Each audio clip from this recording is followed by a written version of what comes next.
What is going on, my friends? Welcome into the basketball pregame show as we get ready for a big showdown in uh, Auburn later tonight. And this one brought to you by Andrews Sports Medicine. Big showdown between the number one team in the country and Alabama. They're right on the cusp of being ranked. Tip-off set for 8 o'clock on ESPN. Matt Scalisi here joins me to talk about this matchup between Alabama and Auburn. I'm looking forward to it. I think this is going to be a fun one. We always know in these rivalry matchups, it doesn't matter what happened in the first go round because Alabama and Auburn have already played in Coleman Coliseum, and Auburn ended up winning that one despite a late push from the Crimson Tide to try to even things up and get the win, but unable to do so. But we know, look, Auburn's the number one team in the country coming into this one. Auburn has had a lot of success this season. The only loss they've had all season, double overtime loss to Connecticut, and then they're on a 17-game win streak. So they've got everything, all the cards in their favor, not to mention, Matt, and you've been there, you know what it's like. You've been in Coleman Coliseum. You've also been in a much smaller Auburn Arena that holds.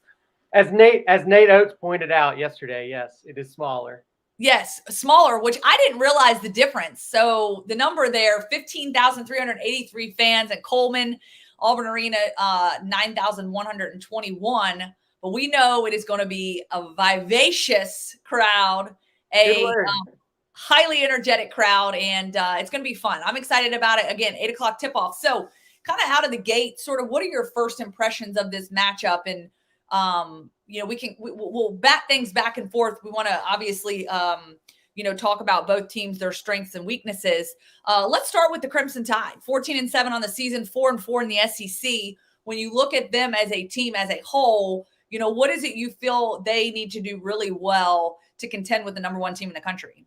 Well, look, I think there, as we saw in the first meeting, Alabama has the talent, the basic fundamentals that you need to compete with this Auburn team. That it is not a total mismatch in terms of the players on these two rosters. And Alabama has already shown this season that they're capable when they are playing well, when they are focused, when they're doing the things that they're good at, that they're capable of beating some of the best teams in college basketball. They beat Gonzaga earlier this season. They just are coming off of a big win over Baylor.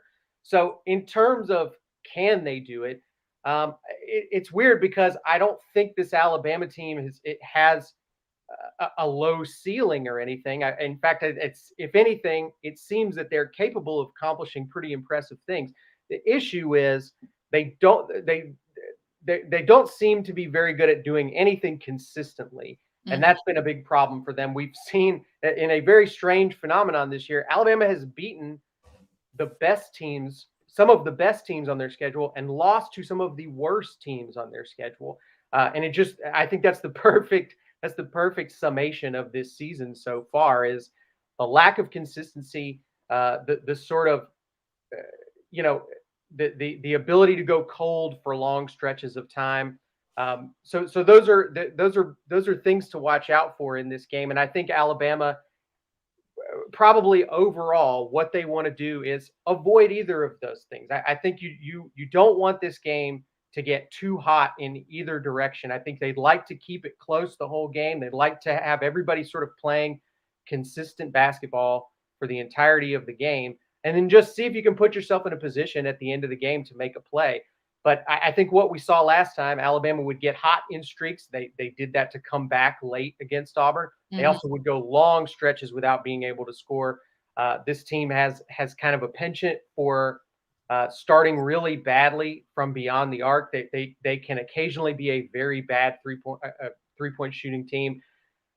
It's a team that is very baffling to watch because there's so much talent and they can look so good when things are going well, and they can also look so ugly at times.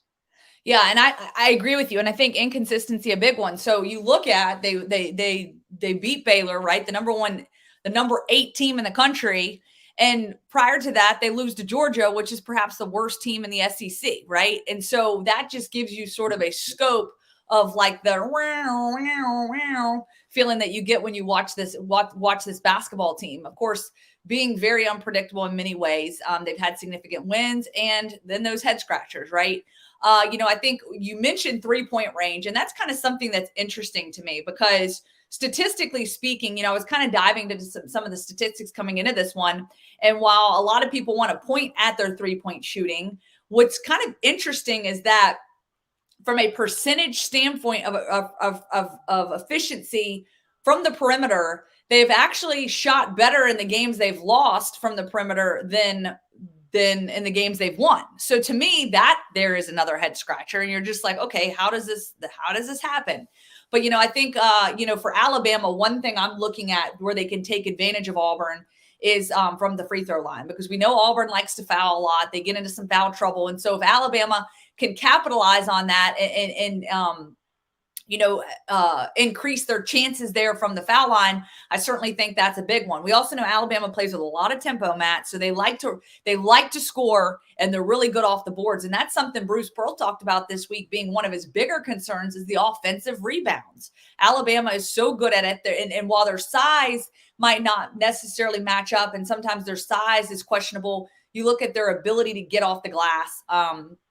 They're athletic, they're physical. And I think that's another area where if Auburn does not take care of those rebounds, then Alabama can come back and get some of those putbacks that are significant and important and could definitely change the tempo of this game. But again, quick tempo from Alabama. And I think, again, Alabama is the type of team when you turn on the film, watch them, it's like an offensive love fest, right? They run fast, they go hard, they love to score a lot. And I think that's going to be big for them, but I think they're going to really have to step up and play some good defense tonight. Yeah, and you talk about Alabama's the way they've been able to make it an advantage for them in terms of the intensity they play with on defense, their rebounding.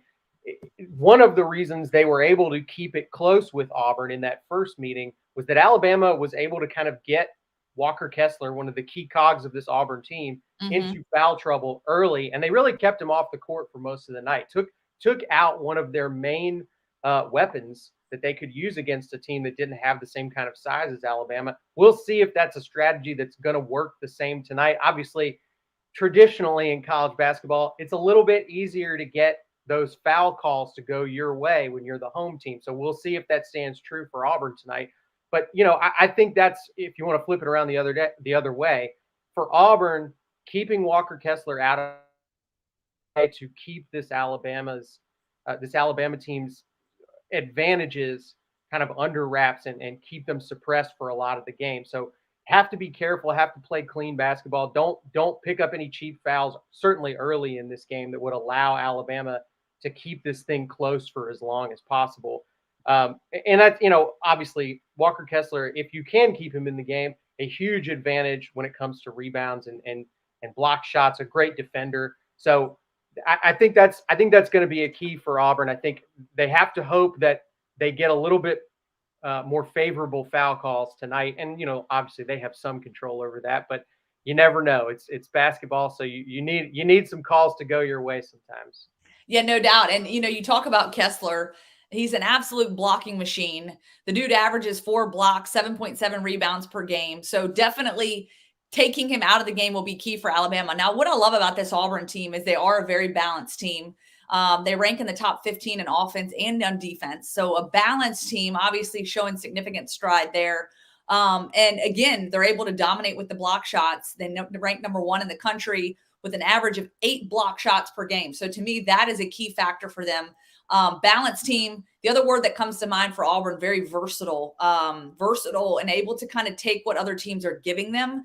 So to me, that's something else that kind of stands out. They're versatile and they play very aggressively. So, when I look at this Auburn basketball team, while every game we've seen them play in isn't necessarily pretty, it hasn't been by a landslide, but I think what they're able to do and kind of wear teams down and certainly kind of play to their strengths and play against the disadvantages of another team, I think is certainly big for them. But, obviously their bench is deep. They've got a lot of guys out there that can go make plays. Obviously we talked about Kessler, Jabari Smith, likely a top round draft pick there in the NBA draft. He averages, I guess, 15.6 points per game. He just came off of 25 points against Alabama in Coleman Coliseum. So, watching him, keeping him in check, I think is going to be big. And then Jabari Smith, along with Alan Flanagan, I think are going to present some of those matchup challenges for the Crimson Tide. But Matt, let's be real. Environment's going to play a significant factor in this one. Again, I think Alabama plays up to its opponent. So I think they will come fueled, ready to roll, which also brings me to the question, how many of the are we going to see? I don't think you're going to see it till post game. And obviously Auburn would need to win to be able to do that. I don't know. I don't know that they're going to pull that out before the game is over. But the Alabama players mentioned it this week. They said it upset them. It made them angry when they saw it at the last one. So look, it works. It's a taunting tactic. I mean, it's good natured. Nobody's getting hurt by doing this stuff. Right. So that's the kind of stuff you want to see in a rivalry, is poking a little fun at each other, having some fun with it. Really the first time around too with this game, I think we're at a moment in this rivalry, and I've seen some games in the past where the teams clearly got chippy and did not like each other, and there was some heat between them. I don't know that that's necessarily the case here. I think that's often something you're more likely to see when one or both teams are really struggling and not having fun, not having a good season. I don't think that's the case here. I think, first of all, you got a number one team playing at home. The other side of this is you've got a team that has Alabama's season gone exactly as they would have hoped it would go. No, but Alabama is going to the NCAA tournament right now, barring some kind of horrible catastrophe. I mean, they're in the latest bracketology from the folks at ESPN. They've got Alabama in as a 5 seed right now. So we're talking about two teams that are going to be playing in the postseason. Alabama has picked up some big wins this season.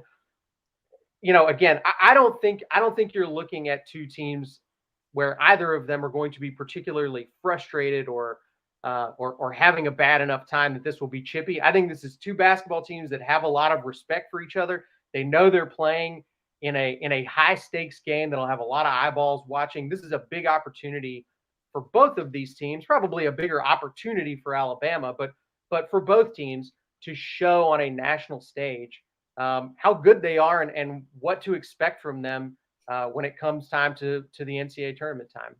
Yeah, because this is that kind of point in the season too, where you don't want to peak too soon, but we're kind of at that peaking point, right? Where now you got to start looking. Yeah, you got to start looking like you're going to look in March right now. Exactly. Yep. And so start flexing those muscles. And hey, we love this. We won't go on the record saying this is the Iron Bowl on the hardwood, because we know our good buddy Cole Kublik hates that terminology. He hates it.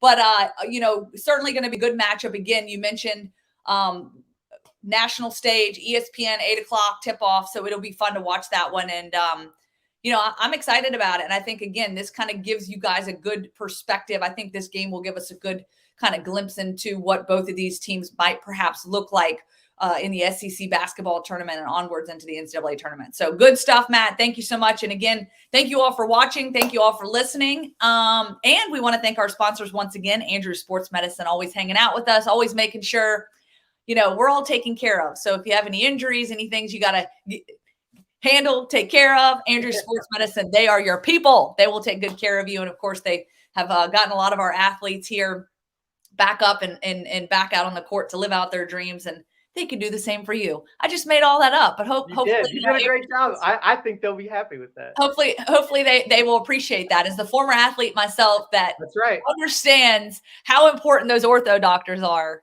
They're your people. I love it. Hey, Matt, thank you so much. I appreciate it. Thank you all for watching, and enjoy the game, y'all.